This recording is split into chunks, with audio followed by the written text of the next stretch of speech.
In the world of Christianity and Bible studies in general, the teacher or the pastor focuses on the technical aspects of the of the text often. I want to give you an example.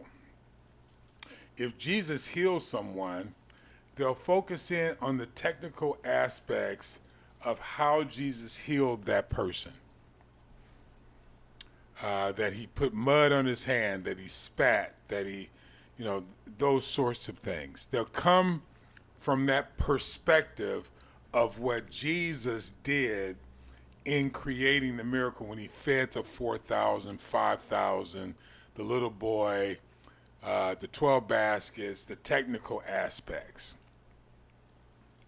They focus in on the different aspects that can be exegesed or exegesis, whatever that word is that that's commonly used in Christianity when it comes to preaching and teaching the Word of God. I am not saying that this is a good thing or a bad thing. I'm trying to explain to you what happens in the Christian world, because I'm not in the Jewish world, I'm not in the Muslim world. I can only preach from my testimony, from my experience.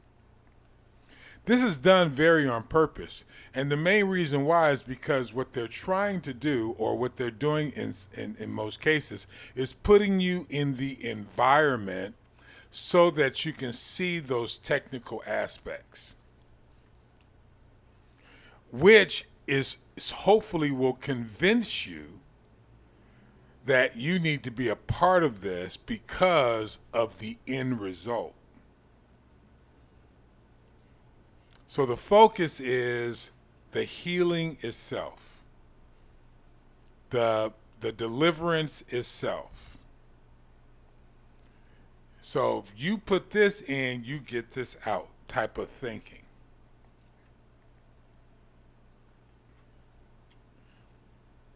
This is a limited way of thinking because it has you in what's today called a quid pro quo relationship. Quid pro quo. In other words, you do something and someone will do something for you.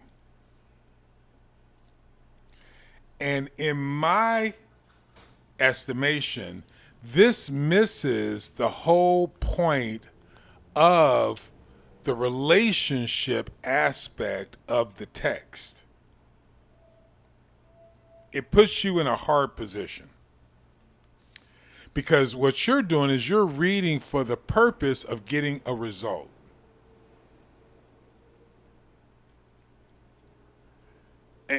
Listen, I guess there's some measure of contentment, I guess, to be found with that. I personally went through that season in my life, and I found no contentment. I found no satisfaction. I found that there was no there was no real benefit for me, physical, mental, or spiritual benefit for me in reading the text for the purpose of getting something out of it. That's going to sound real crazy to a lot of you. You know why? Because that's what you do. You read to get something out of it. You run to it for the purpose of solving your problem.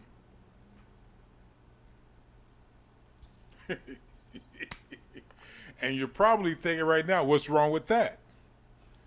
And again, I'll say again, if it works for you, and I'll say it again, there's some aspect of it didn't work for me. It didn't work for me. Let me say that again. For me, this is my testimony. Now that I've said that, maybe it works for you. However, if it didn't work for you, I suggest that you consider what I'm about to tell you. Now, by the way, as you well know, if you're listening along, this is not for the scholars. This is for my sons and daughters and grandchildren, my brothers and sisters in Kenya, my son in Japan, my brothers and sisters in Ghana, my brother in Bangladesh, and whomever else this blesses, God bless you. We're on a journey from Genesis to Revelation. We are in the middle of the Torah. Deuteronomy 16, literal middle, because I think there are 32 chapters. I think it's the literal middle. Is it 32? 33. 34. Near middle. The purpose of me framing this particular video, podcast, audio, however you're listening to it or looking at it, this way is to get you to consider that there are other ways to look at things. However, the only way you can absorb the information is if you open up your heart and consider it. Just consider it. That there's more purpose to understanding the material that you're reading than to get yourself in and out of success or trouble.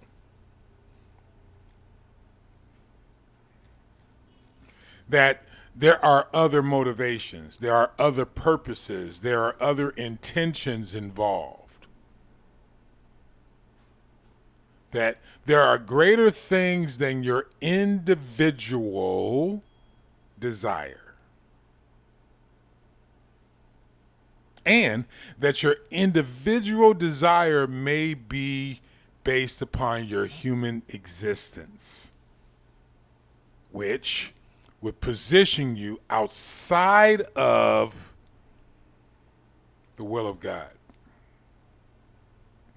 Unless you've adopted his purpose for your life. Let me say it again. If you are reading for the purpose of individual deliverance,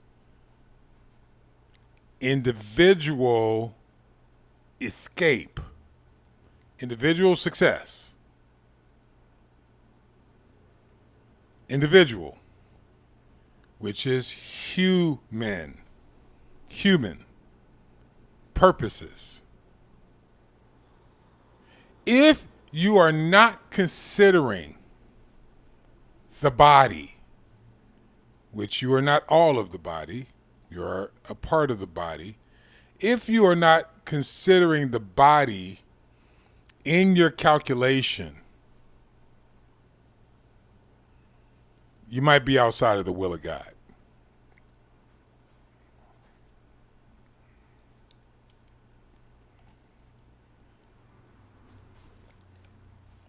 It could be that you're in the will of God and just don't know it. It could be you're outside of the will of God and just don't know it.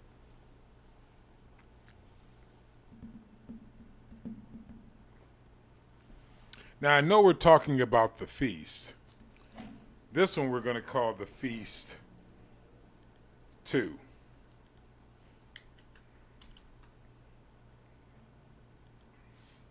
Just like that.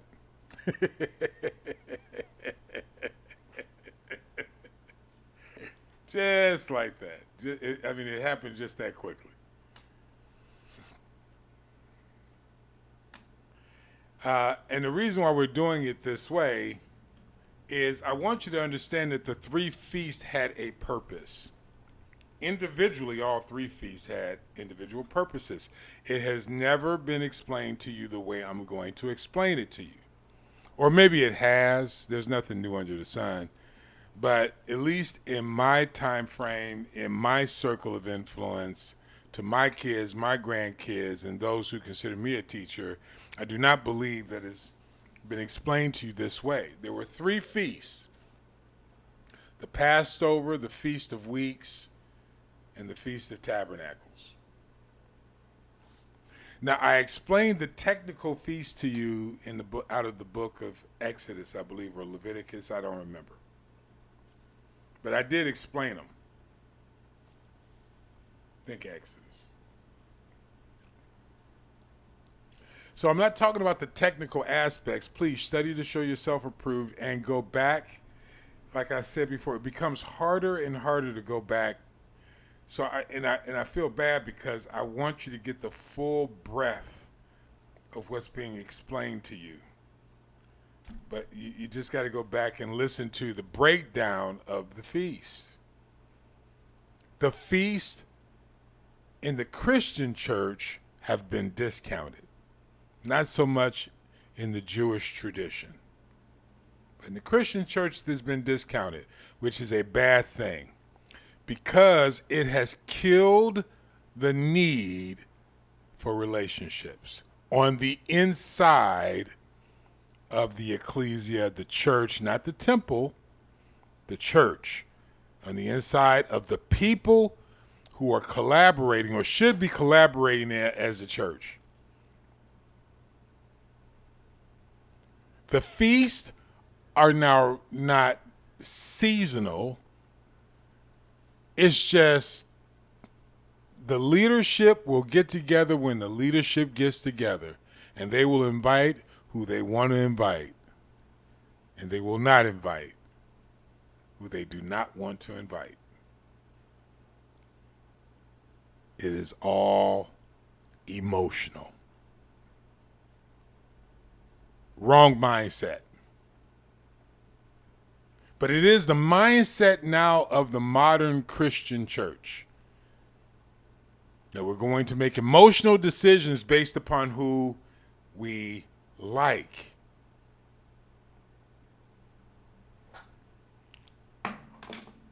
I'm going to try not for this video to go 40 minutes. When in truth, the feasts were always about all the tribes coming together and celebrating the Lord thy God, not creating our cliques. Sounds similar, creating our cliques, the Lord our God. But they're not. The difference is the heart condition to exclude those that you don't like. Not even Jesus practiced this.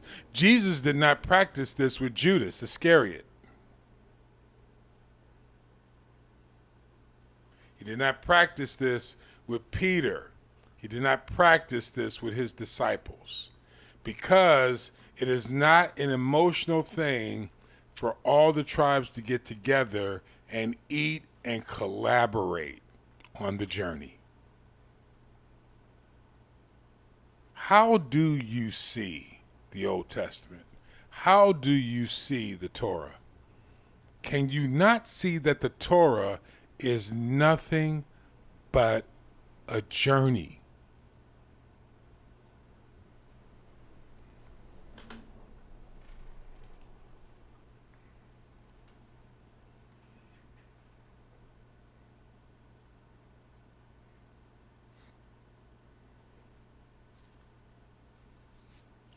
In Deuteronomy chapter 16, verse 9, we have already talked about the Passover.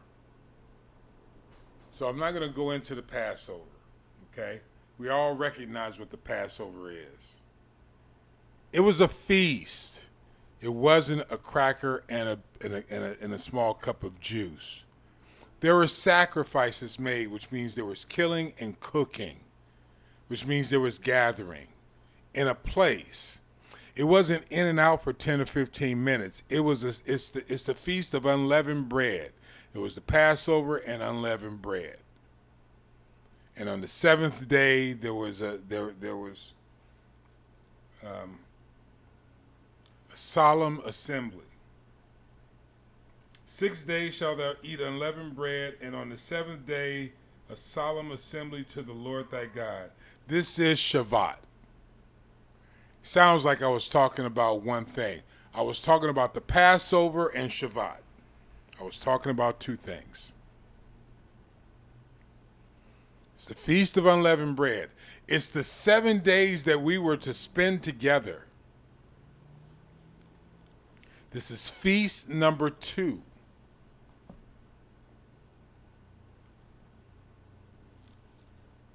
With unleavened bread. This is a time to enjoy the cheesecake together.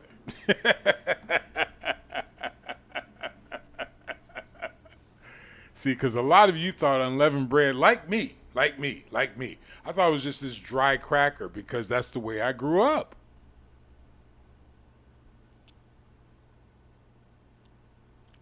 No, it just didn't have yeast in it.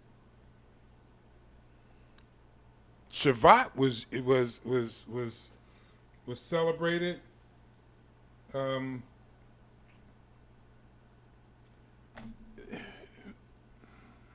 Shabbat. They used dairy products. This was a small cake. It just didn't have yeast. See, this has yeast. I'm holding up a chocolate chip cookie. It just didn't have yeast, but it was still tasty.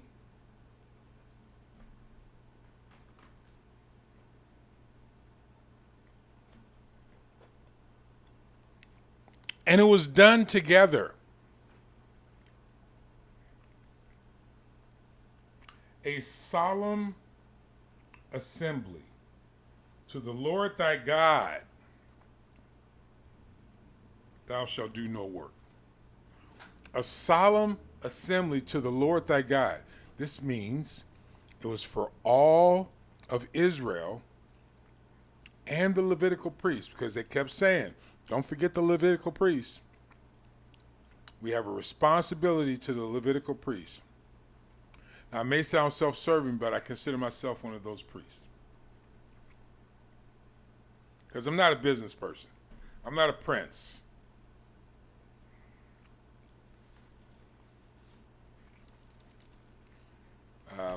I'm a teacher of spiritual truths. I operate with princes.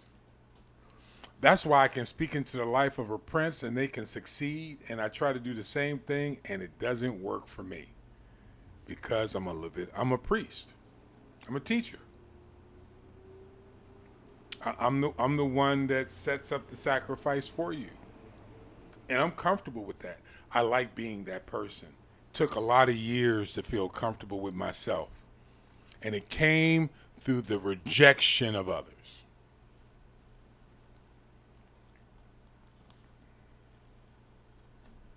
Partially. That's why I feel very comfortable. My kids, my grandkids, my brothers and sisters in Kenya, my brothers and sisters in Ghana, my son in Japan, and whomever else, my brother in Bangladesh, and whoever else learns from this. I feel very comfortable in my own skin, and I feel very comfortable sharing these truths with you because I have seen it for myself. I have failed. As people call fail, I call it experience. I have experienced these things for myself. And I'm here to tell you, if your focus is on your personal satisfaction, you will gain it over and over again, and you will lose over and over again until you turn your attention on the success of your community. Your community is not necessarily a quote-unquote Christian church. Your community, because this is type and shadow, your community is whatever you are building. They're set up on the same principles. That's why rain falls on the just and the unjust. You'd be better off, if you're interested in building the kingdom of heaven, being with us in the kingdom of heaven. But the principle is to build your community and be dedicated to it. The trick is if you attach yourself to someone else's community, they can reject you because they will not see the value in you. Don't be harmed by that. It just means that you may be there just to learn something for a time. And you're probably being built up for something much more expansive or different than their rejection. But what I'm saying, and just so you don't get lost, we're talking about the 3 feasts. Part of building any community is eating together and celebrating not yourselves, but someone greater than you. In this feast, the feast of Shavuot, is celebrating to the Lord thy God. Verse 8. Deuteronomy 16, verse 8. It says it, to the Lord thy God. Feast number 2.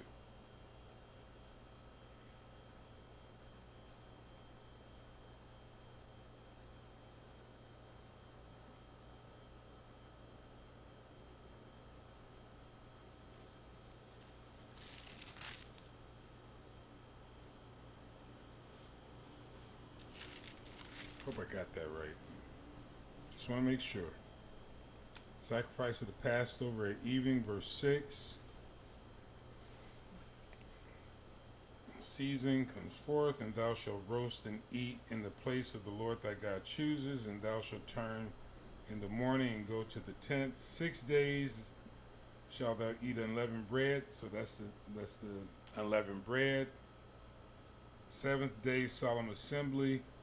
Go eat. Verse 9. 7 weeks shalt thou number unto thee. Begin to number the 7 weeks. Thou begins. The sickle and the corn tells you, it's sickle and the corn tells you the time period. The Feast of Weeks, the Lord thy God, with the tribute of a freewill offering of thy hand, which thou shalt give according as the Lord thy God has blessed thee. And thou shalt rejoice before the Lord thy God, thou and thy son and thy daughter, thy manservant, thy maidservant, and the Levite, that within thy gates, and the stranger, and the fatherless, and the widow, that among you, in the place which the Lord thy God has chosen to place his name there. And thou shalt remember, verse 12, thou was a bondman in Egypt, and thou shalt observe and do these statutes. Verse 13, thou shalt observe the Feast of Tabernacles 7 days after thou hast gathered thy corn and thy wine.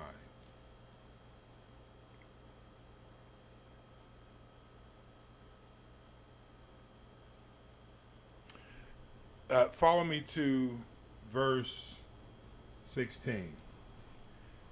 3 times a year, or 3 times in a year, shall all thy males appear before the Lord thy God in the place which he shall choose, in the feast of unleavened bread, and in the feast of weeks, and in the feast of tabernacles. And they shall not appear before the Lord empty. You better bring something.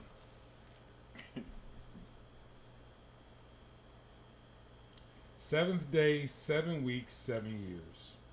50th year is celebrated as the year of Jubilee. A lot of people like to talk about Jubilee. You need to talk about the 7th day. You need to talk about 7 weeks as well. And the 7th year. During Shavuot, it is a free will offering. It is a time when the modern day church, Jewish group, reads the book of Ruth. Now, I haven't read the whole book of Ruth recently. We'll get there, but it is a story of Naomi and Ruth. The whole story is Shavah. The whole story. The whole story. With Boaz, the kinsman and redeemer, with Naomi losing her husband and her two kids, her two boys. And with that, in Moab, and with that, the two daughter-in-laws were given choices. One decided to stay with her. One decided to go back to her people. The one that decided to stay with her went back to the people. The people knew who she was, and she even tried to deny her inheritance. She said, "Why call me Naomi? I did wrong. I moved to Moab. I should have stayed in my land." And I'm paraphrasing. And Boaz, who was along the family line, redeemed her. In this, Ruth said, "Why are you being so nice to me? I'm a Moabitess, a stranger. Why am I so deserving?" And of course, looking beyond her probable beauty, physical beauty and youth, he said, not saying that wasn't a factor, it may have been, but he said, "I've heard how you treated your mother-in-law. So you don't have to go out and experience the corners because of how you treated my people, my family, how you've been in my family. When no one's around,